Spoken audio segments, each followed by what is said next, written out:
So this particular verse is considered one of the pivotal verses of the Bhagavad Gita, just like Dehinosmin, the 2.13, on how the soul cannot be cut, its soul cannot be dried, soul cannot be made wet, and many other interactions of the soul.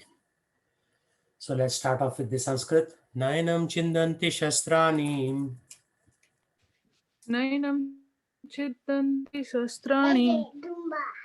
Nainam dahati papam. Nainam dahati pavakah. Na chainam kledayanti apo. Na chainam kledayanti apo. Na soshyati marutaha. Na shoshyati marutah. Soul can never be cut to pieces by any weapon, nor burned by fire, nor moistened by water, nor withered by wind. Right? If somebody is walking in the Gobi desert, and after 10 days of walking without food, he collapses, and the soul, the body dries up, fully dries up. So what happens to the soul at that point?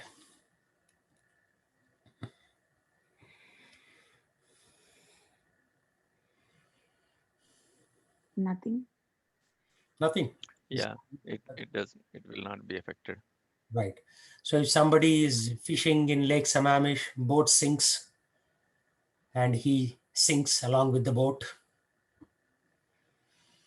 and 3-4 days later the body comes up, floats on water, what happens to the soul? It will remain as is. Nothing will happen to it. Nothing will happen. In 9/11 building, 9/11, Osama bin Laden's groups destroyed those two buildings. 2,000 people died, or at least the bodies died. What happened to the soul?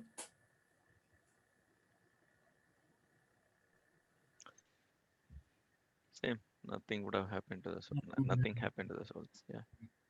And in World War II, 40 or 42 million people died. The bodies were cut to pieces by grenades, by shells coming from patent tanks.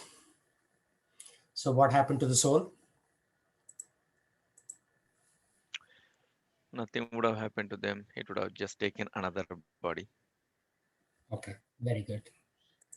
Nothing would have happened, right? That is Krishna's position. Soul is not cut to pieces.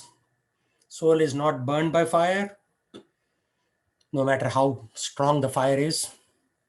It's not moistened by water and nor withered by wind.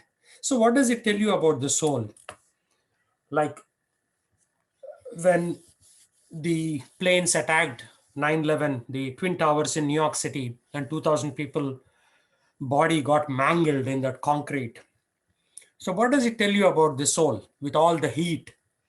It's still nothing happens to it. So what does it tell you about the soul?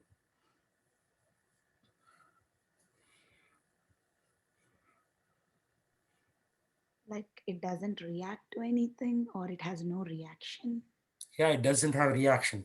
But have you seen any piece of matter without any reaction? Like you take some, flour and make a chapati and put it on the stove. Do you see anything changing there? Yes. You see it. But we are saying that the soul cannot be affected by fire. What does it mean? It's not physical, like it's not a matter. Not physical, exactly.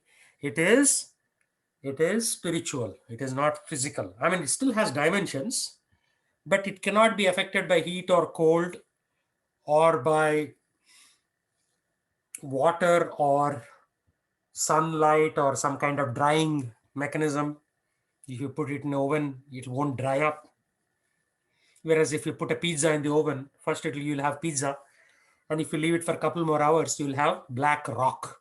I once did like that. I forgot I put pizza in the oven and all I could find was black color ash, solid ash. But soul, apparently, It's not affected. Heat is not affecting it. Cold is not affecting it. Water is not affecting it. Bright sunshine is not drying it up. So that is this special nature and quality of the soul. Right? So we have to understand that soul is something very special. It's not something that you're used to. For example, if you put your calculator in the microwave and switch it on, because there is some metal and the metal gets heated and the calculator will be pat, pat, pat, finish, right? My son saw a YouTube video, this was almost 7 years ago, where the fellow said you have to wash your cell phone with water to make it clean. And believe it or not, he put it under the kitchen sink and he washed his cell phone with water. And there goes my $200. Luckily, it was not an expensive phone. Right? So anything is affected. We are seeing, that is practically we are seeing every day that everything is affected by these elements. But soul somehow mysteriously is not getting affected by any of these elements. So it is something special. It doesn't belong to this material world, because in material world, everything is affected, right? Everything is affected. Human bodies are affected by viruses and bacteria. Your car paint, you buy a new paint, new car, looks so nice. After a year later, it doesn't look so nice. There is always some rain, there is some dust. If you are driving next to a truck, some pebbles are falling off the truck, and then your windshield has some, not very big cracks, but you'll see some small micro cracks. So everything is affected in this world. But the soul somehow is very mysterious. It's not affected. That is the essence of Bhagavad Gita, right? So since soul is not affected, it goes by a different set of rules and regulations. It goes by a different science altogether. Okay, so I need a volunteer to read this. Shall I read, Prabhu? Yeah, go ahead. Purport: all kinds of weapons, swords, flame weapons, rain weapons, tornado weapons, etc., are unable to kill the spirit soul. It appears that there were many kinds of weapons made of earth, water, air, ether, etc., in addition to the modern weapons of fire. Even the nuclear weapons of the modern age are classified as fire weapons, but formerly there were other weapons made of all different types of material elements. Fire weapons were counteracted by water weapons, which are now unknown to modern science. Nor do modern scientists have knowledge of tornado weapons. Nonetheless, the soul can never be cut into pieces nor annihilated by any number of weapons, regardless of scientific devices. The Mayavadi cannot explain how the individual soul came into existence simply by ignorance and consequently became covered by the illusory energy. Nor was it ever possible to cut the individual souls from the original Supreme Soul.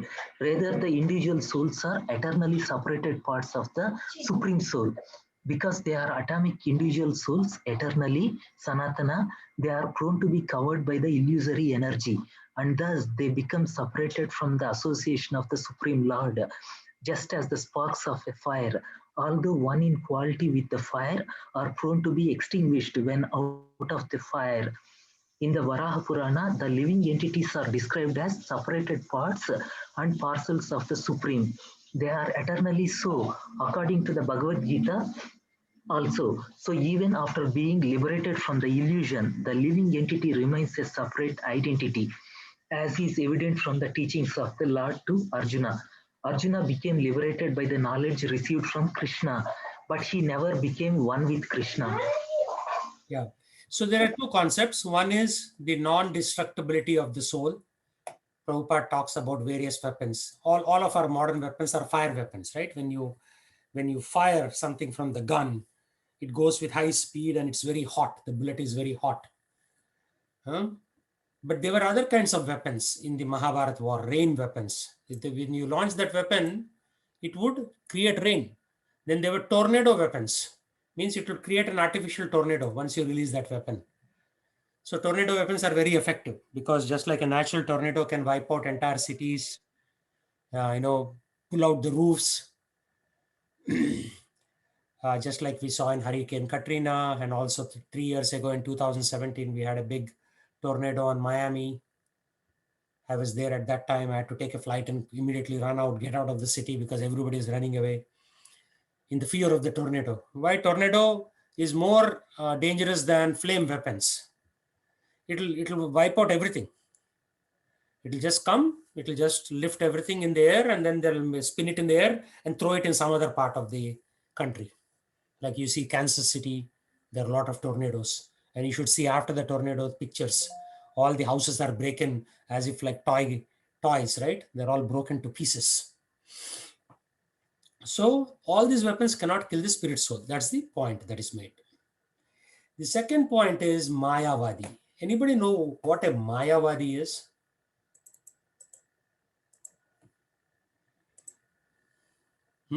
Any thoughts? Maybe who does not believe in this concept of soul and God. That is Nirvana. Nirvana, those are the nihilists or Buddhists. Buddhists don't believe in soul. Oh, okay. Yeah. So they Mayavadi Prabhuji, you said, I think the impersonalists. Yeah, so impersonalists are again two categories. Impersonalist means you are not a person, I am not a person, we are all energies. That is the theory. Okay. So impersonalists are called Brahmavadis. We are all one, Brahman. Right? Mayavadis, they twist the philosophy. What they say is God and you are one. They say God and you are one. They're very, very famous Mayavadis in the world. Can anybody name some of them? Buddhists, of Adi course. Shankaracharya. Yeah, Adi Shankaracharya. But Adi Shankaracharya is a much better Mayavadi than all these modern Mayavadis who are much more dangerous. Adi Shankaracharya, internally, he knew Krishna was supreme. That's why he sang the song Bhaja Govindam, Bhaja Govindam, Bhaja Govindam, Mudamate. Right? If you want to hear that song, go to YouTube, MS Subbalakshmi, wonderful singing. He believed in Govinda, right? But these other people don't. For example, if you look at Rama, Krishna, Parama, Hamsa, and his disciple, what's his disciple's name? Swami Vivekananda. Yes, Swami Vivekananda, a hero to most Hindus. But now I'll tell you why their philosophy is not perfect. I mean, they're 80% they're correct, but balance is incorrect. And then who else? From Andhra, there is one famous guy, famous gentleman. What's his name? Jiddu Krishnamurti. Krishnamurti. Yes. Yeah. He's very famous, but his philosophy is slightly twisted. And there is also in the north, there are other people like the Nirankari Babas.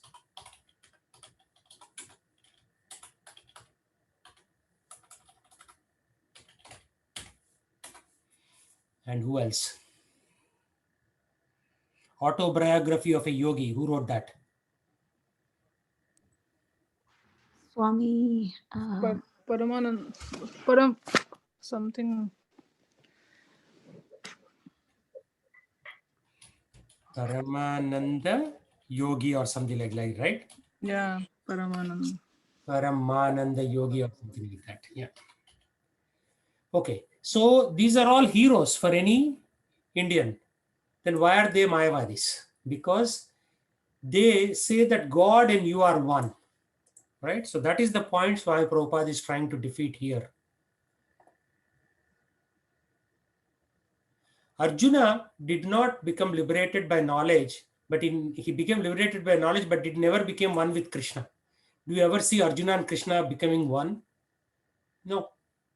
Even after getting liberated from illusion by learning the Bhagavad Gita, the living entity remains a separate entity, identity. So this is very, very subtle. Like all your famous superstars in Hinduism, including the fake Nityananda, who ran away from Chennai to his own island in South America, off of the coast of Costa Rica, because Tamil Nadu government was chasing him. He did a lot of hanky-panky things with a lot of girls. claiming to be a sadhu. So they had arrest warrant on him. So he ran away to his own country. Like his disciples bought him a small island off of Costa Rica, and from there he's issuing, various statements. So he himself considers that he himself is Krishna, like that. He even has a temple in Bellevue, near Mayuri, store, right? So I went to his temple once. He'll have Balaji picture there, but somewhere in fine print he will say that he and Balaji are the same. God and you are one. Those people are called Mayavadis. And that is very, very offensive. It's like going and saying that Joe Biden and I are one. Joe Biden will kick you out, out of the White House. I don't think he even stays in the White House anymore. He's so security conscious. Everything is so hanky-panky in America right now. So you don't know where the president stays. You don't know what is going to happen tomorrow. Some right-wing guy will attack from somewhere. Who knows what, right? So impersonalists are Brahmavadis. They believe in Brahman. They don't think in terms of Bhagwan. Whereas Bhaktas, they are personalists. Right? So they believe in personal form of the Lord. Luckily, we are all not dragged into Mayavad. Maybe we have some concepts, but mostly we are personalists. Like we believe we go to temple, even though we didn't know the philosophy. We used to ring a bell. Even sometimes atheists are better than Mayavadis. Like just before the exam day, the atheist will go to the temple to do something. There was this story. Two people went to IIT Bombay. No, not IIT Bombay. So two friends, one went to IIT Bombay, one went to medical school. And they had this atheist society during college, right? Saying that, we'll all be atheists. We won't believe in God. So after some time, the doctor graduated. He started his own hospital. He invited his IIT fellow classmate to come visit his hospital. And then as they were entering the building, Griha Pravesham, the puja was going on. This fellow said, Hare, I thought you are an atheist. We all had a pact. No God. We don't believe in God. He said, see, I spent so many crores of rupees in building this hospital. If there is some kind of God, right, let him also be pleased. Otherwise, my building may collapse and there will be so much financial damage to me. So he is covering all bases, as they say in America. So people don't believe in God for sake of believing in God, but just to cover all bases. Hey, Bhagwan is there, let him also be happy. Yaar. Do something for him. Right? So even atheists, in a way, believe in God when there is distress. Right?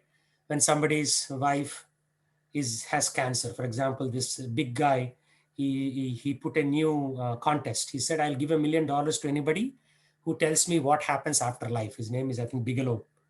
I posted it on my LinkedIn also, Radhika Gopinath Das. So even the people who are very successful and very atheistic, when it comes to their own personal family members, they suddenly start believing in God. So those are the Bhaktas. Buddhists, very different category. They say there is no soul. After dying, we all become one. Not one, we become nothing. Very different concept. So nir means no, and vana means. So what is nirvana? No existence. After dying, after this body is useless, the soul just vanishes into nothing. So therefore, there is no soul. We are also called nihilist. Nihilist means everything is finished. Nihilist.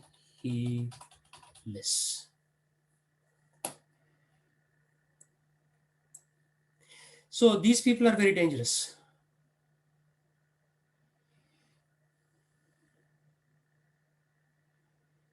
Why? Because Adi Shankaracharya still believed, but these other people don't even believe. Govinda or Krishna. Otherwise, he would not have sung that song, Bhaja Govindam. Bhaja means bhajan. You're praying to him, right? Sadhguru. Sadhguru is also Mayavadi.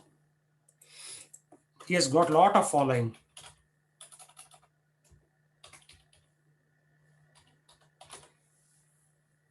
Sadhguru uses the terms like when Krishna attained enlightenment. And Hare, Krishna is supposed to give you enlightenment, not like he attained enlightenment.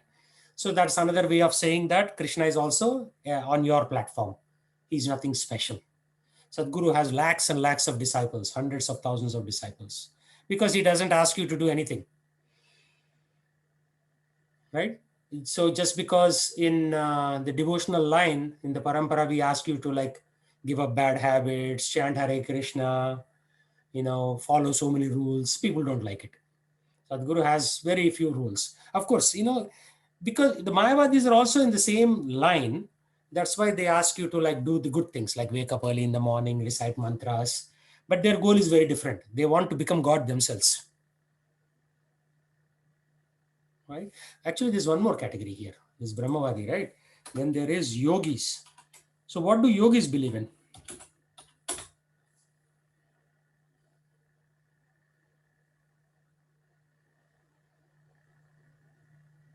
Isn't it Lord Shiva or Omkara?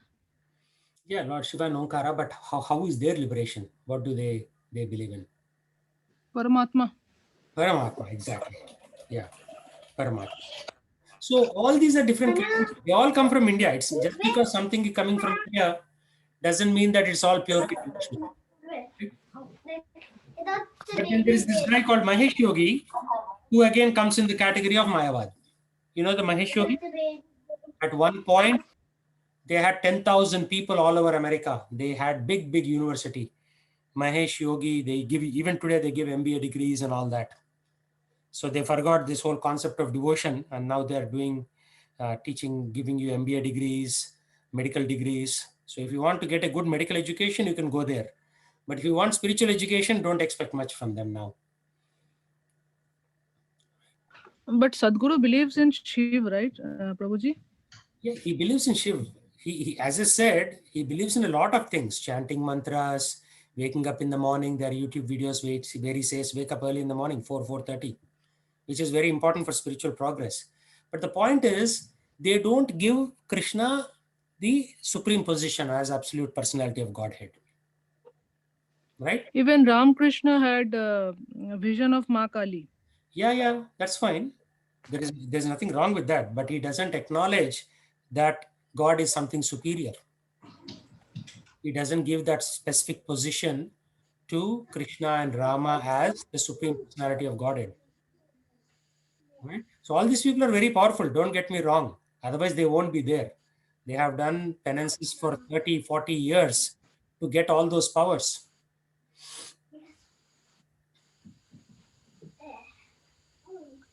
When you mean to say power, like what kind of power you're talking, Prabhuji? Like you mean to say Physical like power, right? having Oh, again, like I forgot. Sai Baba, Puttavati Baba, and Shirdi Baba.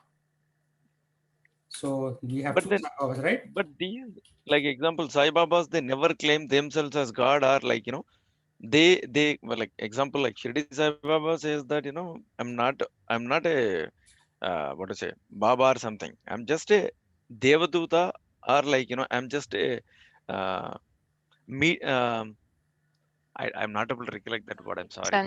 Medium. Yeah, but still, A they don't medium. give. No, but my point is, they don't give Krishna the position that Krishna holds, right? They will pull down Krishna to their level. That is the thing. I mean, if you observe closely, that's what it is. Like in Puttavati Baba, they will do a lot of discussion about Krishna, but they don't give him the supreme personality position. That's my point. And they're very powerful. Like Puttavati Baba, you can give Shivlingas out of hand. He will generate gold rings out of his hand, because they're all known as mystic people, and they get their powers through Anima, Lagima. There are 8 such mystic powers that they have. I mean, they may have 2 or 3. All 8 are possessed only by who? Who possesses all 8? Hanuman. Ashta Siddhi. What is that? What is this line which goes? Ashtasiddhi Navanidhi ke Navanidhi data. Data. Ashtasiddhi Navanidhi ke data. So Hanuman has all that. He becomes very heavy when Vali goes there.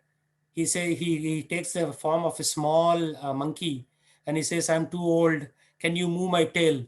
And Vali is very strong, right? Vali is 4 times the size of Hanuman, and he could not move Hanuman's tail. Forget lifting Hanuman himself, because he has got the siddhis, Ashtasiddhi. Right? And in so many cases, he becomes smaller than the smallest, and he enters into Ravana's kingdom. Then he becomes bigger than the biggest to burn the entire Lanka. So they have siddhis. Yogis have siddhis actually. They can become so small that they can sneak into your house through a keyhole. They don't have to break open the door. And some advanced yogi, they have what's known as pratyakama. They can create an entire planet through their yogic power. We cannot even create 20 lines of C++ code in a day. Right? So they're very powerful. Don't get me wrong. And there's so many such Babas. If you go to Himalayas, you'll see them. But the challenge is they don't consider Krishna to be the supreme person. They consider everything is in the material world and the powers are to be acquired and they are to be used, either good or bad. I mean, a lot of times these yogis do a lot of good things also, right? I mean, these Mayavadis, they open schools and colleges and hospitals. So they're not bad. I mean, predominantly Hinduism has a lot of Mayavad philosophy. But the point is they ignore one primary fact, which is there is a super boss called Krishna who lives in the spiritual world and he is running the show. That's the thing. Right? Again, the Shirdi Sai Baba, he hardly claimed anything. His disciples started claiming so many things. He was like, okay, just be a good person, right? That's all it was. And he was not even Hindu. He was a Muslim. He was, doing some of the Pir Baba type meditation and so on. So if you go to Nagpur, there is one Pir Baba Dargah. I have been there. I've been to Shirdi also. I've been to all these places. It's not. And then, oh, by the way, what about our Sardarjis in Punjab? What about which category do they come under?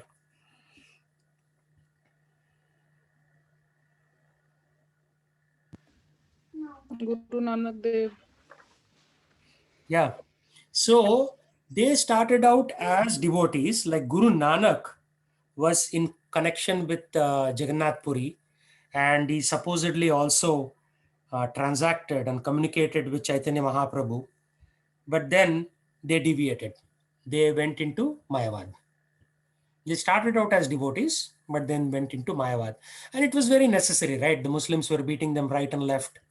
So they went into more the martial arts and they also learned Urdu language. Like Guru Granth Sahib, there are a lot of Urdu words. Like in Guru Granth Sahib, when I went to what is that place called? Golden Temple. Golden Temple, yes. When I went there up in the top floor, they'll be reading the Guru Granth Sahib. So when I entered, they were saying Kahat Ram. So they were talking about Lord Ram. Okay.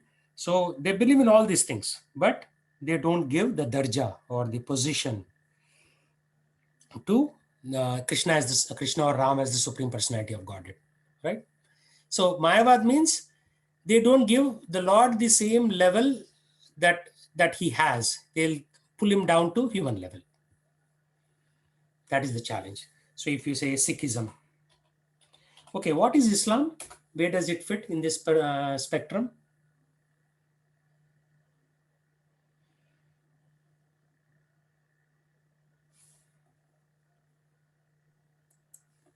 Mayavadi. Is it Mayavadi, Prabhu? You tell me.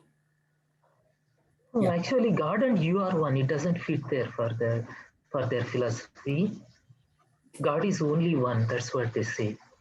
No, God is one. Wahad Allah means there is only one God. Doesn't mean that. Yeah. Yeah. So, which is a good thing, right? God is one. There's nothing wrong with that statement. Wahad Allah. But where do they fit in this spectrum? I think kind of Buddhist this thing. No soul, become nothing, nirvana. No, they don't have the concept of nirvana though. So that's like slightly again different.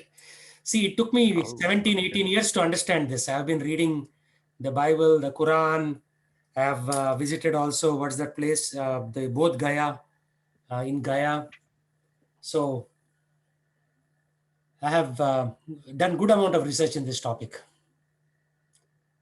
They don't fit. No, they are not Buddhist type. Who are they? I mean, a subcategory of Mayavadi, but not fully. Yes, excellent answer.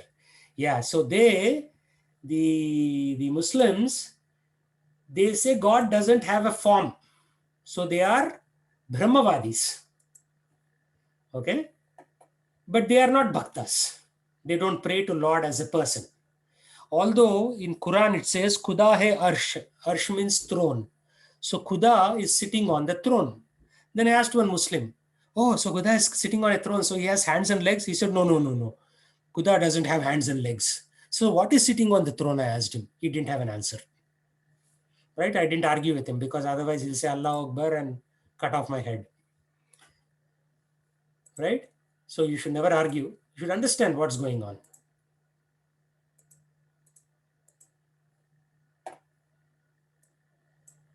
So they are somewhere here, a little bit here, partial Mayavad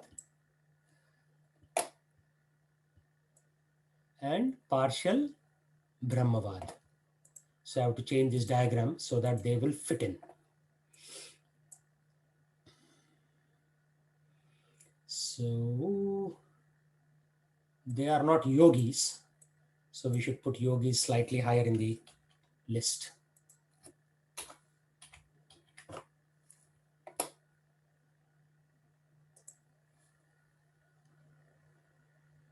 So they are Brahmavads because Brahman, Allah is Brahman. He is not a person. Although clearly in Quran it says Khuda hai arsh. You can research all these things yourself also if you want to. So it's a big challenge. So Krishna is a person, God is a person. Where are Christians?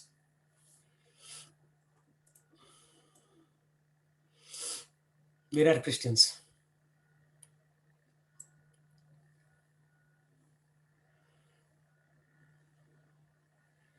It should be like Sai Baba, Mayavadi, Prabhu. Well, there is no other category. So that's why I put him here. There's no other category because they don't necessarily believe in the personal form of. Usually, believe Babajis will be seen. So you could technically put them under just like Islam in both. You can straddle them across these two.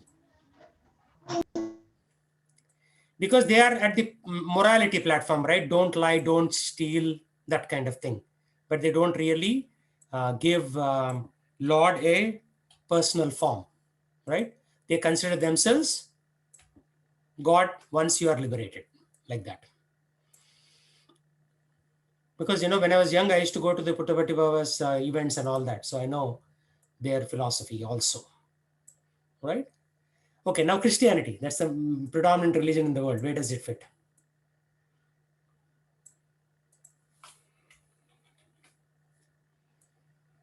Take a guess. Brahmavadi maybe.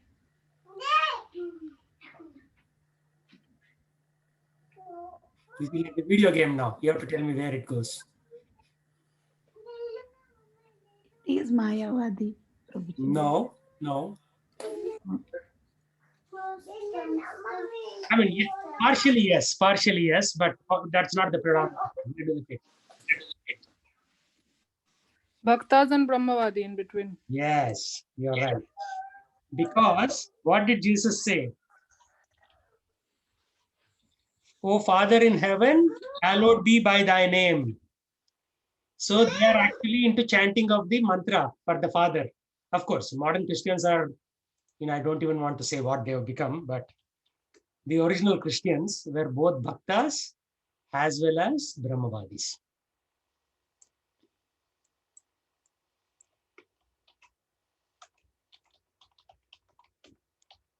And nowadays, modern Christians, what do they say? You are all pagan worshippers, so we should break down temples. Like in Tamil Nadu, Christians are breaking down temples. They are saying this is all bad worship. But they started out as bhaktas. Earlier, there was one person named Periyar. He was against to God concept completely, because God concept is not contributing for growth, something like that he was saying. Yeah, those are atheists. Those are atheists, right? So Probably. atheists are separate from all of them. Like Dravida Munnetra Kadagam in Tamil Nadu. Yeah, Kalagam. They're all atheists.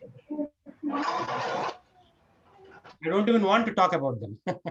At least these people have some concept of God. Yeah, they don't trust God. They are against God concept. Yeah, so they don't know. Where are Jewish people?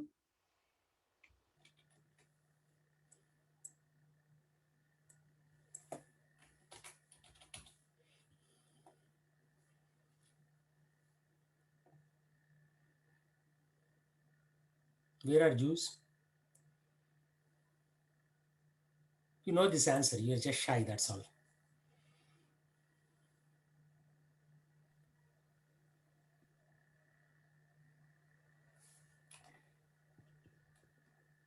Prabhuji, I don't know what their philosophy is. So Yeah, they are here. They are Brahmavadis. Okay. Right? So Jesus came and showed the Jews that God is a person. Right? That's why we put them under both Brahmavadi as well as here. But then they said, yes, you can eat meat as much as you want. You can drink as much as you want. Although Jesus himself never drank other than wine for the, christening purposes. Like, when he met with his disciples and things like that. But now modern Christians are like straight up drunkards. Right? So Jews were also highly violent. They used to kill a lot of animals. So Jesus went to the temple on the mount and he said, don't kill these poor birds. And he released all the birds, and all the Jewish traders became very angry at him. They said, how dare he stop our business of animal killing? So they decided to crucify him. It was not about philosophy, actually. It was financial reason why Christ was crucified. Absolutely not philosophical. It was strictly financial, because he was stopping them from doing sinful activities. Right? If you see the movie Jesus, he actually goes to the mount and he opens all these little cages of animals and birds and he lets them out. And it's also mentioned in the New Testament and so on. Right? So the challenge is, I was reading about this. Have you seen this graph before?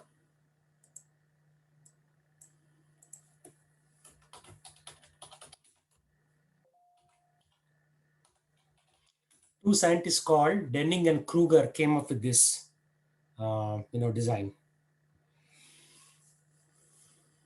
It's called the Denning-Kruger effect. First, you don't know anything. You know a little bit. You think I know everything. Then you realize, there is more to do. And then you despair. I'm never going to know it. Then you slowly get to beginning of enlightenment. Then you say, oh my God, this is so complicated. Then you come to the real enlightenment of knowledge, saying, oh, there is always something to learn. So most people in the world are here. I know everything. The really smart people are here on the right side. So this is a material chart, but it can be used for spiritual purposes also, because the same thing applies to our spirituality also. We don't know anything, but we claim we know everything.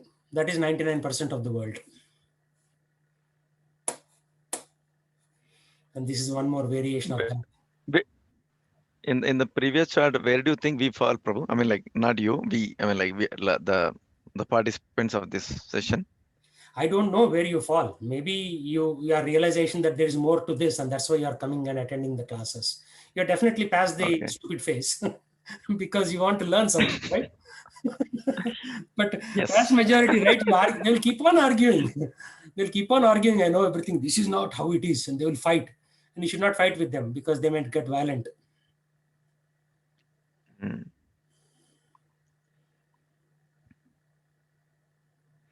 So this Mr. Denning, he wrote an article called "We Are All Idiots."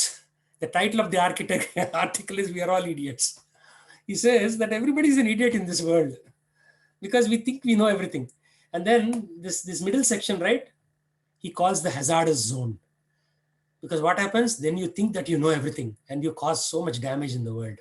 When in reality, your blue line is growing. You're also growing naturally. You're learning something. But then when you are an expert, you realize, oh, there is so much more to know. Right? So this blue line is now maturing. There's so much more to know. So there is so much more to know. Graph is growing slowly. But you think in the hazard zone, you think I'm an expert, right? Like in the job interviews, they say, on a scale of 0 to 10, how do you rate your Java skills? Have you ever hear anybody say I'm a 2 or a 3? What do they say? Even though we don't know, we mention like 4 or 5. No, when I interview people, everybody says they are 8. Oh my God. Why? Because when you don't know something, you think you know a lot because you have a textbook on your desk and you have an ID on your laptop. So you think you know everything. But then once you start programming, then you realize, hey, I'm writing such a horrible code.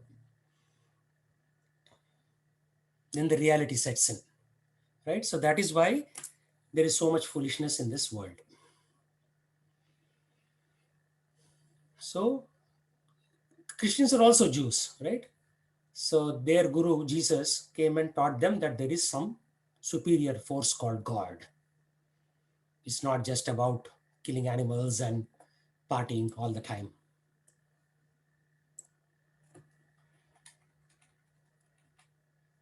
So against this backdrop, it is very, very challenging to really ask somebody to take up to devotion. That's why there are very few people who take up to devotion.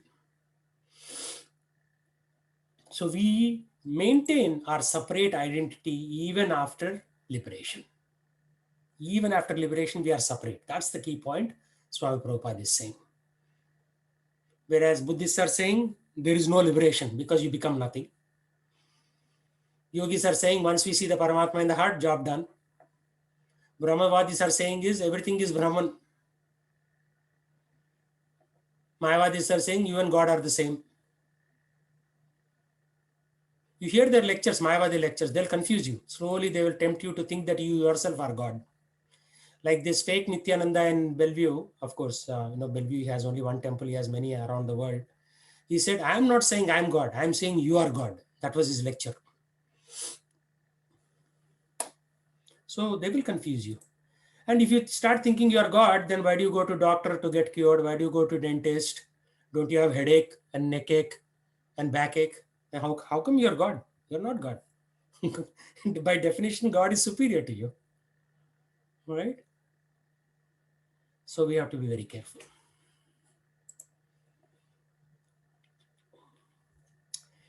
Okay, now some more knowledge about the soul. By the way, Buddhists don't believe in chapter 2 of Bhagavad Gita because it talks about the soul. And Mayavadis, one Mayavadi guru retitled the chapter 2 of Bhagavad Gita as You Are God. What is the chapter 2 of Bhagavad Gita? Normally, it is called Sankhya Yoga, means enumeration. Sankhya means counting.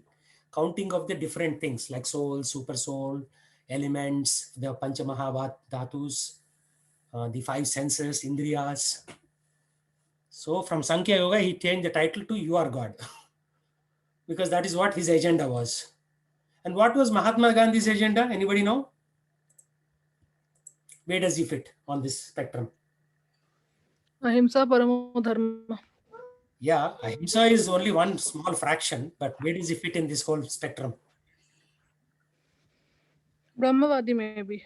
Yeah, he didn't really think of God as a person that you need to, I mean, he would say, Hey Ram, and all that, but he never really operated on the Bhakta platform. So he's also Brahmavadi. So now you know, it is so difficult to Prabhuji. maintain your integrity in this. Can you talk more about this Brahmavadi concept? Like what exactly they do? I mean, uh, like more and more you're adding this Christian Jews into this concept, right? I'm like, I'm not able to understand much on this one. No. Yeah. So Brahman means there is a 3-tier model. I talked about this 4 weeks ago. You probably forgot. Yeah. Brahman, Sorry, bro. Yep. Paramatma, Bhagwan. So Brahman, what is Brahman? All nature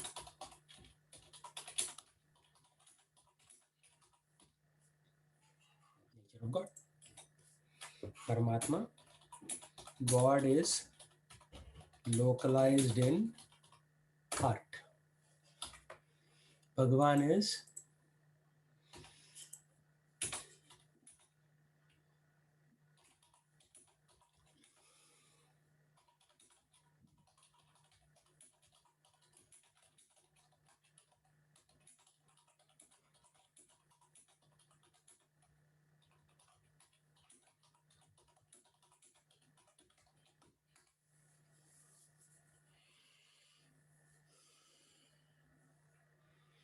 so like if you are from a typical South Indian family, you only know Bhagwan. You don't think of Paramatma. Those are all like for the Himalayan sadhus. And Brahman is for a different category of people who want to fight with God. So they say, all pervading. God is everywhere in every atom. But scriptures say that all three are simultaneously coexisting. So I will show you a verse from Srimad Bhagavatam, which talks about this. Prabhuji, I mean, as you continue showing us, I mean, as everybody follows the Bhagavad Gita, now whenever there is Sri Bhagavan Vacha, and I mean, I'm asking you because you did so much of research, right? So, what do they say about acceptance of Krishna being the what do you call the ideal source, or they don't just talk about it? Or I'm just trying to what do they say with those, because it's not written by any one of us other than Vyasadeva. So I'm just I'll answer your question, but I will show you something and then I'll answer your question. Or let me answer your question first. Vyasadeva wrote the pure Bhagavad Gita. Okay, Vyasadeva is also an incarnation, Shakta Avesha incarnation of the Supreme Lord. But then there are 700 versions of Bhagavad Gita right now in the world. So different people added their own masala to it. So when you add masala, the curry taste will change. That's what has happened.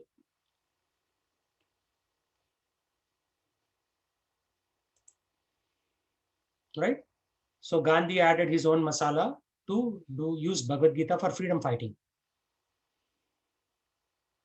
Everybody added their own viewpoints. So the nature changed. So what happens? Suppose we are playing this merry-go-round game. I give you a packet of sugar and say, pass it on to the next fellow. You pass it on to the next fellow, then the person will pass it on to the next lady or whatever, right? Whoever is there in that chain. Somewhere one person will switch that sugar packet with salt packet. So in the end, when it comes back to me, will it be sugar? no. What has happened to it? It got modified into salt. Salt. Yeah. So same thing happened. So somewhere people started playing with this. Not somewhere, all the time they are playing with this.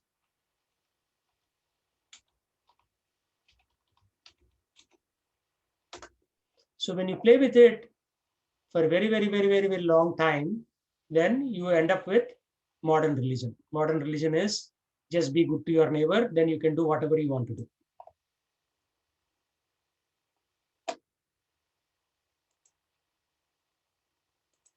That is what Christianity has become. But you go and read, original Christianity is not that.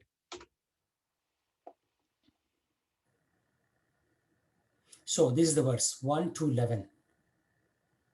Learned transcendentalists who know the absolute truth call this non-dual substance Brahman, Paramatma, or Bhagwan. So all religions are teaching you different facets of the same thing, and they're fighting with each other. So Bhagwan is the ultimate. He comes in the form of Paramatma in your heart, and then God is pervading in Brahman everywhere. But our goal is not Brahman, our goal is not Paramatma, our goal is Bhagwan. We want to go back to Bhagwan. So if you follow certain religions, you will end up at Brahman. If you follow yogi path, you'll end up at Paramatma, but you'll not go back home.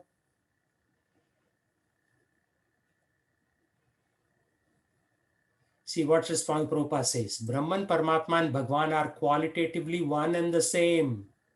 One and the same. He is realized as localized Paramatma by the yogis and by Bhagwan by the devotees. And is realized as impersonal Brahman by the students of Upanishads.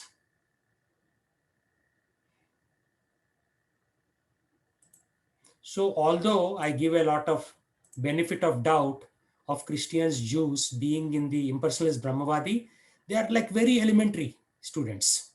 They don't have much depth because they are not reading Upanishads. They got like a hint, little bit. Of course, Mohandas Gandhi had sufficient amount of Upanishadic knowledge, but he's still a Brahmavadi. He's not a devotee. Because if he were a devotee, he would have taken India in a different direction altogether. And Nehru's forefathers were Muslims. So he had no interest in doing anything to preserve religion. So he actually declared India as a secular country. And yeah, the rest is history. India has become a big mess because of Nehru. Like even small policy changes, right? They'll change the entire course of the world.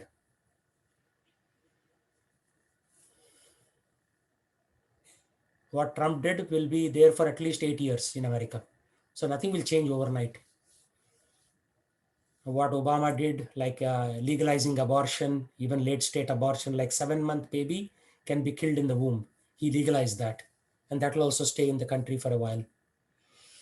So both parties are equally bad. So these are 3 levels. The 3 levels are basically 3 manifestations. Remember, I gave you the example of a train, if anybody remembers at all. So when the train is far away, you are seeing only the smoke of the chimney for the steam engine. Yeah. When train is like maybe a mile away, you can see the bogies. When the train is in the platform, in the train station, then you can see that there are different berths, sleeper class, first class. There are different kinds of people. Some are wearing suits, some are wearing, corduroy jeans. So Brahman is like far away train. Paramatma is little closer. Bhagwan is very close. So we take the easy path, right? Brahman is very difficult path. If God is everywhere, will you worship, do arti to your laptop every day? Very difficult to think of laptop being God. Very confusing also.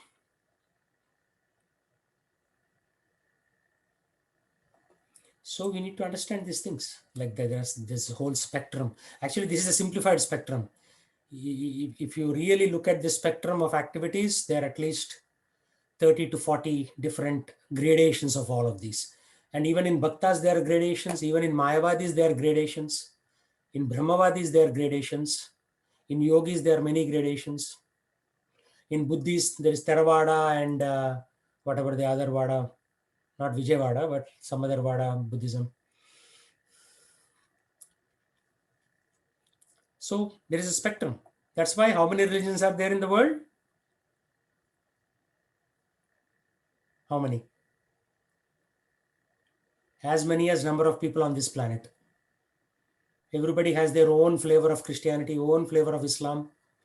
And even in, like if you consider yourself following Sai Baba, even within them, there are so many gradations because everybody is inventing their own stuff. So therefore, we need to take shelter of the scriptures and get to the real thing. The real thing is there, but we have to understand it, right? Like, who has given you this knowledge of Brahman, Paramatma, and Bhagavan before ISKCON? Nobody. And what is impersonal Brahman? Only readers of Upanishads will know. Paramatma will be known by the Hiranyagarbhas or yogis. Who gave you this information? Nobody. And here the example that Swami Prabhupada gives is sun rays, sun planet, and sun god.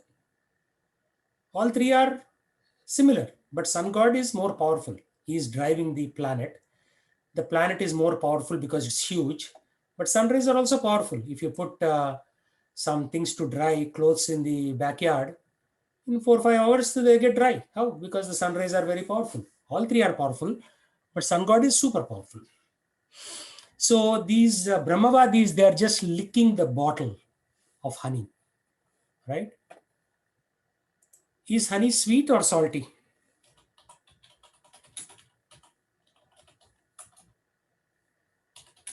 Huh? What is the taste of honey? Sweet. Sweet. How do you know? You can taste it. Yeah. Look at this girl. She opened the lid and she's tasting honey. What Mayavadis are doing, they're licking the bottle from outside.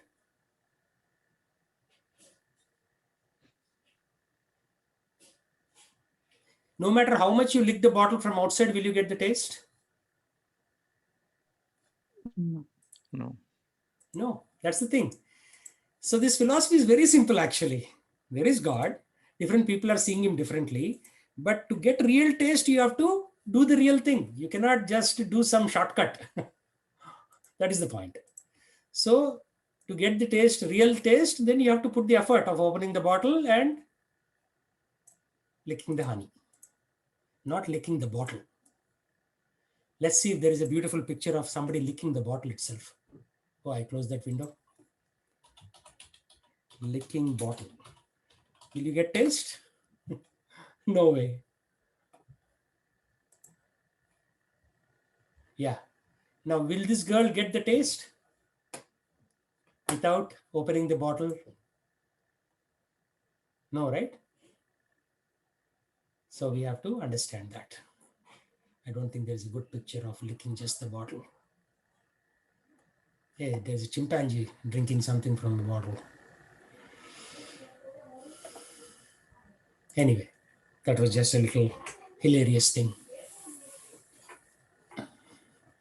So we have to open the bottle and understand this process and go through that. We should not be stuck here. It is called Mount Stupid. I didn't create this. Dunning-Kruger effect. Those guys wrote this thing, Mount Stupid. And he said, we are all idiots. That was the title of his paper.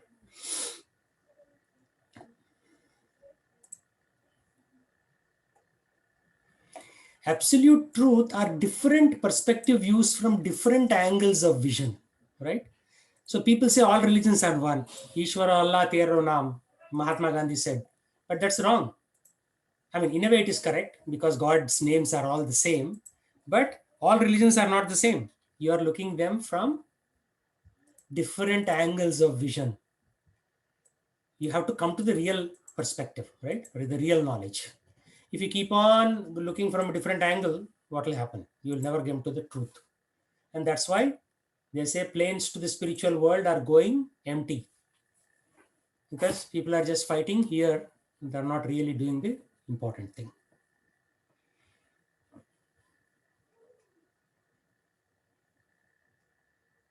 It's just different angles of vision. That's it. Brahman, Paramatma, and Bhagwan.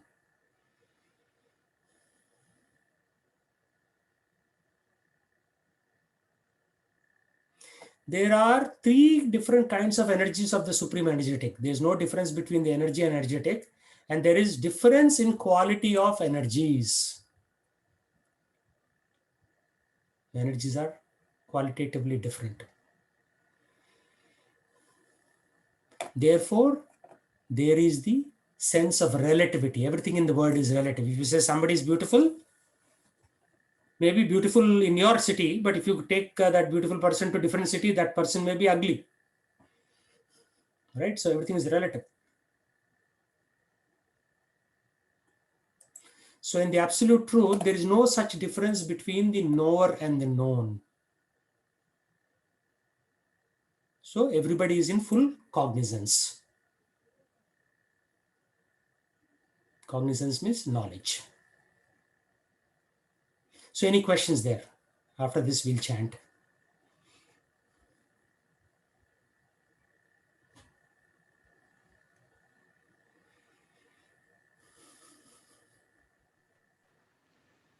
No problem. There is a chat question. As the time of Kali Yuga passes, will the knowledge of Krishna be lost and replaced by these beliefs? It has already happened, sir. That's why we have very few Krishna devotees, God devotees, and we have all kinds of other devotees. Right? People now worship their dog. They give more treatment to their dog than their own kids and God. When the dog goes poo-poo, they'll take a plastic cover and pick the poo-poo and put in a trash can, right? So you're doing more service to your dog. So it is already happening. So many of these beliefs are very well entrenched. But the good news is Chaitanya Mahaprabhu's movement will last for 10,000 years. So it's already 540 years into that. So another 9,560 years, this knowledge will be on an upward angle. After that, Ghor Kali Yuga will take over and everything will go to dogs. Then the graph will be downwards only, not upwards. At least now, because of this is called the Golden Age. Golden Age means it will last for another 9,600 years. Okay, people twisted religion per their agenda and everyone has a wrong concept. Even with top scriptures, BG and SB, we don't have correct knowledge. I grew up Brahmana and Mayavadi. Well, you don't have to, beat yourself up. That's the whole idea of knowledge, right? The Supreme Lord has given you opportunity to take up to the real knowledge. There is so much confusion, but the real knowledge is also there. So you don't have to worry. Right? So now you are in the right place. You can learn and teach others also once your consciousness is fixed. Yeah, it takes time. It takes actually an entire lifetime to fix our consciousness. But if you do it right, then there is success at the end of the tunnel.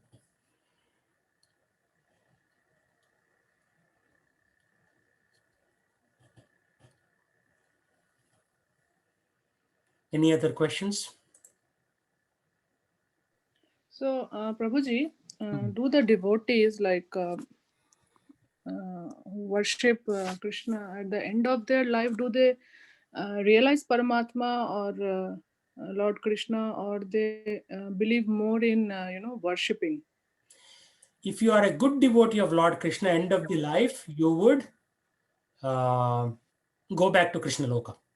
If you are partial devotee, then the Krishna will decide destinations. You may go to Swarga or Maharloka or Tapaloka, like that. The destination is based on the degree of effort.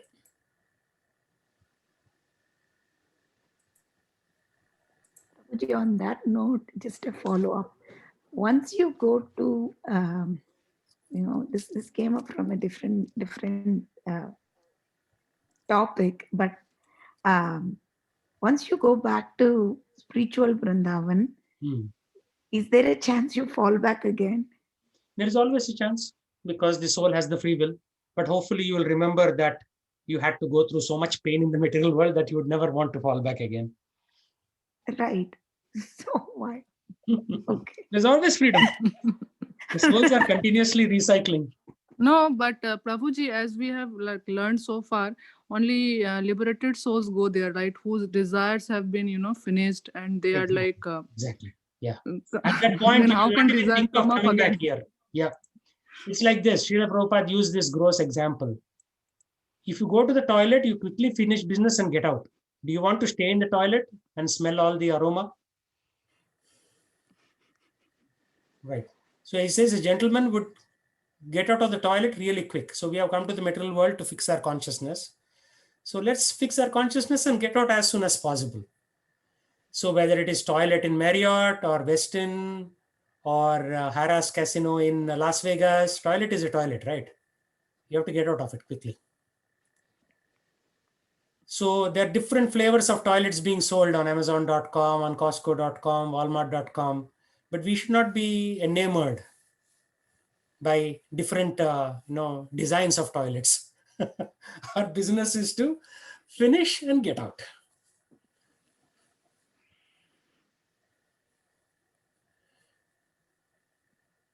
So, and it is possible. I mean, it is possible. Like 95% of the work is already done by Prabhupada. We just have to follow. He has researched everything and given us. Yeah, so other question is, why do all TV shows Vishnu Puran, others shows Vishnu as Bhagwan, even in Vishnu Sahasranam? Means Lord Vishnu says Ishwar. Vishnu is Vistar of Krishna or Avatar. Yeah, so it is like this. Vishnu and Krishna are non-different, right? Like Vishnu is Krishna in office and Krishna is Vishnu at home. He's very relaxed at home. That's why he's doing all these leelas, playing the flute, playing with the gopis. But when he's in office, he's very, disciplined. He doesn't wear suit, but he wears even better clothes than that. Gold laced, pattu saris, pattu clothes. And then he's very dignified. He doesn't come and play with everybody, all the devotees. Vishnu and Krishna are one.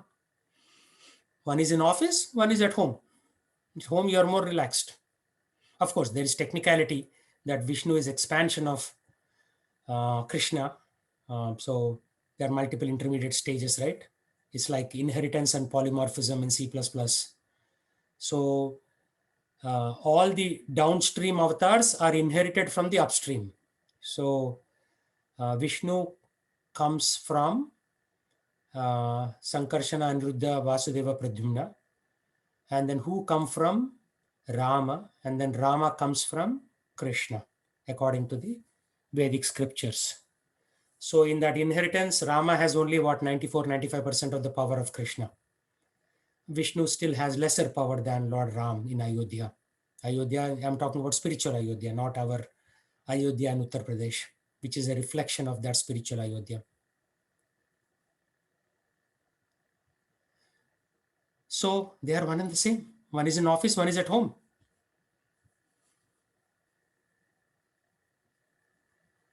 Okay, any other questions? Okay, we'll chant now. Sri Krishna Chaitanya. Hare Krishna.